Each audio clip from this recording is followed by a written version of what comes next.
उसको हम वजन लेके आप मिक्स करें और वो आप अपने बालों में लगाएं और उसे आधा घंटा लगे रहने दें। बहुत ज़्यादा ओवर मसाजिंग भी ना किया करें ऑयलिंग में, ठीक है। कोशिश करें कि टैप कर लें, जैसे यूं यूं यूं ऐसे ऐसे करके टैप कर लें, ठीक है। हल्का सा मसाज करें और टैप करें। अस्सलाम वालेकुम, welcome back to my channel. मैं हूं doctor Sadia Shaikh. Hair fall का जो प्रॉब्लम हो रहा होता है मोस्टली लोगों को ड्यूरिंग वेट लॉस और आफ्टर रैपिड वेट लॉस, वो इस वजह से हो रहा होता है क्योंकि आपने डॉक्टर सादिया का डाइट प्लान नहीं लिया हुआ। I am just kidding. लेकिन मैं आपको सही बता रही हूँ कि आप लोग जो है वो मोस्टली उन लोगों को ये प्रॉब्लम हो रही होती है जो ब्लाइंडली जो है वो लो कैलोरी क्रैश प्रोग्राम्स को, लो कैलोरी डाइट को फॉलो करना शुरू कर देते हैं। कोई जैसे कि आप लोग देखते हैं ना, थंबनेल पे आया हुआ है कि 3 डेज में 3 kgs कम करें और 700 कैलोरी डाइट प्लान फॉलो करें और 800 कैलोरी डाइट प्लान फॉलो करें, और आप उसे ब्लाइंडली फॉलो करना शुरू कर देते हैं, ठीक है।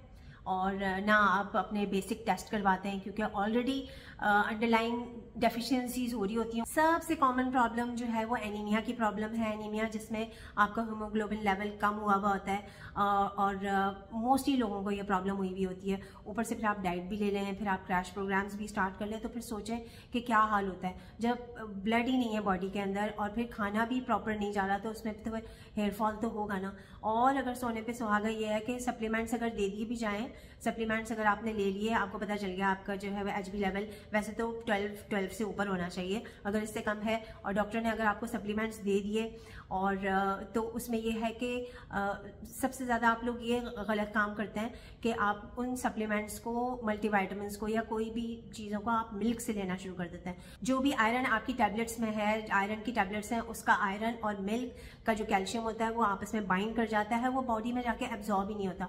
और दूसरी गलती क्या है, जो मील्स हम ले रहे होते हैं हम आयरन रिच ग़िज़ाएं ले रहे हैं, ठीक है। डॉक्टर ने कहा, आपको सप्लीमेंट्स भी लिख के दे दिए, डॉक्टर ने कह दिया कि आपने इन ग़िज़ाओं का भी इस्तेमाल करना है, ठीक है। लाल लोबिया का इस्तेमाल करें आप, रेड मीट का आप इस्तेमाल करें, सब्जियों का ज़्यादा से ज़्यादा इस्तेमाल करें, ठीक है। कलेजी आपको खानी चाहिए, गाजर खानी चाहिए, अनार का इस्तेमाल करें और इसके अलावा आप चुकंदर का आप इस्तेमाल कर सकते हैं। अच्छा, उसमें क्या है, आपने खाना खाया और खाने के साथ आपने चाय का इस्तेमाल कर लिया या खाने के फ़ौरन बाद आपने चाय का इस्तेमाल कर लिया, तो भी जो न्यूट्रिएंट्स आपने लिए वो बॉडी में एब्जॉर्ब ही नहीं हो रहे, तो आपका सारा फ़ायदा, कोई आपको सब फ़ायदा ज़ाया हो जाएगा आपके मील्स का, ठीक है। इस वजह से चाय पीने से, मील्स के साथ इज्तनाब किया करें, फ़ौरन से पहले चाय पीने से इज्तनाब किया करें। और कोई भी सप्लीमेंट, चाहे वो मल्टीविटामिन हो, चाहे वो आयरन की टैबलेट्स हों, चाहे वो विटामिन D हो या विटामिन E के कैप्सूल्स हों, जो भी हों, आपने मिल्क के साथ नहीं लेने, प्रॉपर पानी के साथ लेना है और एक साथ सप्लीमेंट्स नहीं लेने हैं, ठीक है। जब कभी भी आप कोई भी सप्लीमेंट्स इस्तेमाल करते हैं तो खाने के 1 घंटे के बाद लें और डिफरेंट टाइमिंग्स पे। ऊपर से फिर आप अपनी डाइट भी स्टार्ट कर देते हैं, न्यूट्रिएंट्स उसके अंदर प्रॉपर होते नहीं हैं, बहुत ही कम कैलोरीज होती हैं और जिसकी वजह से आपको ये प्रॉब्लम्स होना शुरू हो जाती है। फैट बिल्कुल कट कर देते हैं डाइट में से, ठीक है ना, चिकनाई बिल्कुल ही निकालते हैं, सही है। अंडे की जर्दी नहीं लेनी, गोश्त अच्छे तरीके से इस्तेमाल नहीं करना, प्रोटीन की क्वांटिटी को आप लोग मैटर नहीं करते, और इसके अलावा आपने जो है वो घी और मक्खन का तो बिल्कुल भी इस्तेमाल नहीं करना, सही है। मैं ये कहती हूँ कि ये होममेड चीज़ें होनी चाहिए, आप इस्तेमाल करें, कम क्वांटिटी में करें, लेकिन बिल्कुल एलिमिनेट ना करें अपनी डाइट से, क्योंकि ये फैट ही है जो आपको ब्यूटीफुल बनाता है। ये मैं आपको बता दूँ, फैट ही आपकी स्किन को यंग रखता है, जवान रखता है। आपके सारे वाइटामिन जो होते हैं ना, विटामिन A, D, E के, जो आपको ब्यूटीफुल बनाते हैं, ये माइक्रो न्यूट्रिएंट्स होते हैं, ये बॉडी में जज्ब भी उस वक्त होंगे जब आप फैट लेंगे। जब आप फैट निकाल देंगे तो ये जज्ब भी नहीं होंगे, फिर आप जो कुछ भी खा रहे हैं तो कोई फ़ायदा नहीं है उसके लेने का, ठीक है। और दूसरा ये कि हर मील के साथ जब हम ये चाय ले रहे होते हैं ना, नाश्ते में अंडा ले रहे हैं, तो उसके साथ फ़ौरन, या तो खाने के फ़ौरन बाद आपने चाय ले ली या फिर खाने के साथ आपने चाय ले ली। इस चीज़ को मुश्किल है बहुत चेंज करना, लोग नहीं मानना चाहते। इसकी वजह से भी आपके न्यूट्रिएंट्स बॉडी में सही तरीके से एब्जॉर्ब नहीं होते, और जब न्यूट्रिएंट्स ही नहीं मिलेंगे बॉडी को तो फिर हेयर फॉल जैसा प्रॉब्लम स्टार्ट हो जाता है, ठीक है।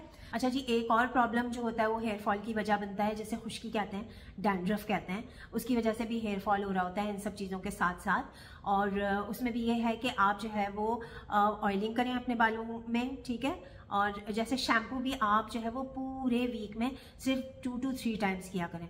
आप वैसे बॉडी शावर लें, सब कुछ लें, लेकिन शैम्पू भी बहुत ज़्यादा अपने बालों में नहीं लगाना चाहिए। और जब बालों में शैम्पू लगाने से पहले आप अच्छी तरीके से मसाज करके ऑयलिंग करें अपने बालों पे, ठीक है। और खुश्की उस वक्त ख़त्म होती है जब आप प्रॉपर तरीके से अपने बालों को जो है वो ब्रश करते हैं, कॉम करते हैं और ऑयलिंग करते हैं ताकि बाल मॉइस्चराइज रहें। और उसकी एक ट्राइड एंड टेस्टेड रेमेडी है जो मैं आपको बता देती हूँ। सरसों का तेल और ग्रीक योगर्ट। ग्रीक योगर्ट वो होता है जिसका आपने पानी निकाला हुआ होता है, नॉर्मल जो दही होता है उसको मलमल के कपड़े में लपेट के उसको हैंग कर देंगे तो वो ग्रीक योगर्ट बन जाएगा। उसको हम वजन लेके आप मिक्स करें और वो आप अपने बालों में लगाएं और उसे आधा घंटा लगे रहने दें। बहुत ज़्यादा ओवर मसाजिंग भी ना किया करें ऑयलिंग में, ठीक है। कोशिश करें कि टैप कर लें, जैसे यूं यूं यूं ऐसे ऐसे करके टैप कर लें, ठीक है। हल्का सा मसाज करें और टैप करें और इस तरह। अच्छा, ये ऑयल और जो ग्रीक योगर्ट का मैं बता रही हूँ, सरसों का तेल, मस्टर्ड ऑयल और ग्रीक योगर्ट हम वज़न लेके आप अपने बालों पे लगाएं।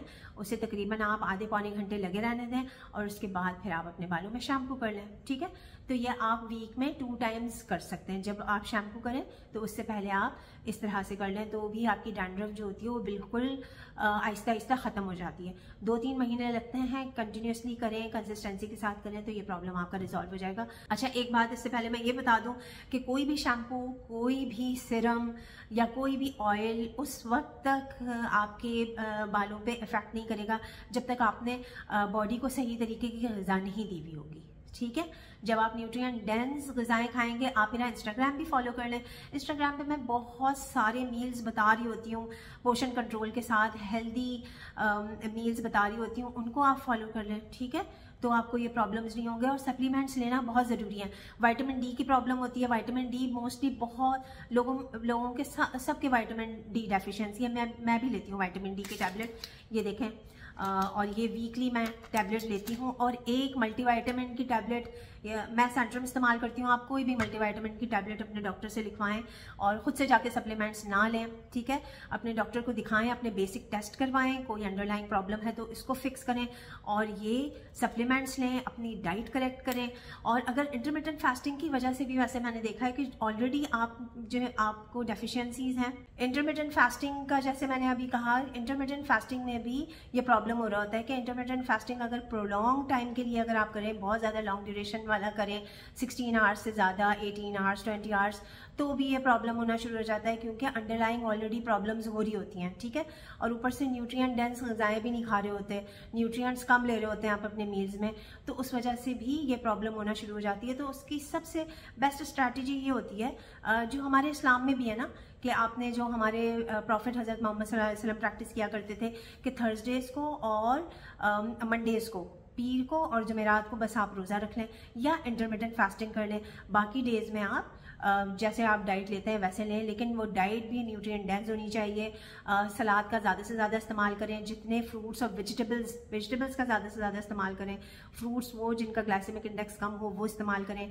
फाइबर लें, प्रोटीन की क्वांटिटी का ख्याल रखें और फैट्स ज़रूर लें, अंडे की जर्दी ज़रूर लें, ठीक है।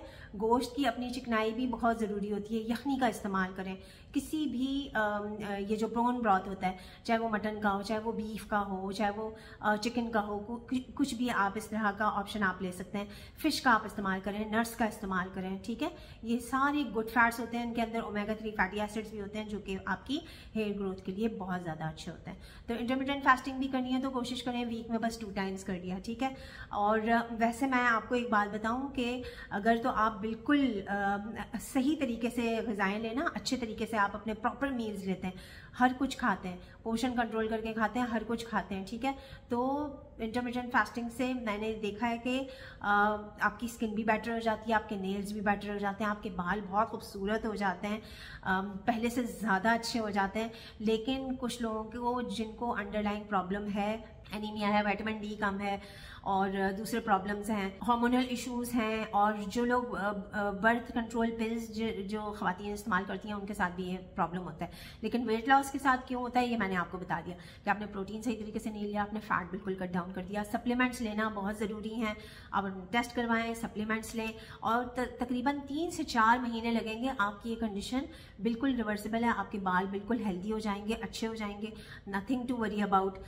थोड़ा सा पेशेंस चाहिए और अपने स्ट्रेस को भी बिल्कुल कम रखें, ठीक है ना।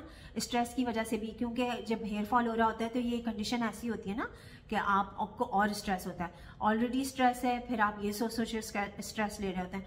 तो स्ट्रेस बिल्कुल नहीं लेना है, और स्ट्रेस को ख़त्म करने के लिए आप जो है वो अल्लाह ताला से कनेक्टेड रहें, वॉक करें, ठीक है। एक्सरसाइज करने का टाइम नहीं मिलता तो make your self busy all the time, busy रहें, वॉक करें, ठीक है, खुशबाश रहें, अल्लाह ताला का शुक्र अदा करें हर उस चीज़ के लिए जो आपके पास है। और ये सारा मैंने प्रोसेस बता दिया, 3 से 4 माह लगेंगे, आपकी कंडीशन रिवर्स हो जाएगी। लेकिन please please please crash programs आप जो है वो खुद से फॉलो ना करें।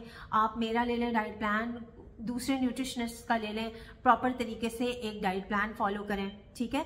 और अगर आपको मुझसे डाइट प्लान लेना है, पेड डाइट प्लान है, आप इस व्हाट्सएप नंबर पर रब्ता करके मुझसे अपना कस्टमाइज डाइट प्लान बनवा सकते हैं। देखें, जब कभी भी आप किसी डाइटिशियन के पास, न्यूट्रिशनिस्ट के पास जाते हैं, वो आपकी हिस्ट्री लेता है, आप अपॉइंटमेंट बुक कराएं, ठीक है, अपॉइंटमेंट बुक कराएं, फिर वो अपॉइंटमेंट में आपकी हिस्ट्री लेगा, आपकी सारी बेसिक टेस्ट करवाएगा, फिर अकॉर्डिंग टू योर डिटेल्स वो आपको डाइट प्लान बना के देगा ना, सही है। तो ये आपकी हेल्थ के लिए ही बेहतर है, ठीक है। I hope you understand. Thank you so much for your time. This is doctor Sadia Shaikh signing off, bye bye. ऐसी मज़ीद वेट लॉस टिप्स और फूड आइडियाज़ के लिए मेरे इंस्टाग्राम को अभी फॉलो करें।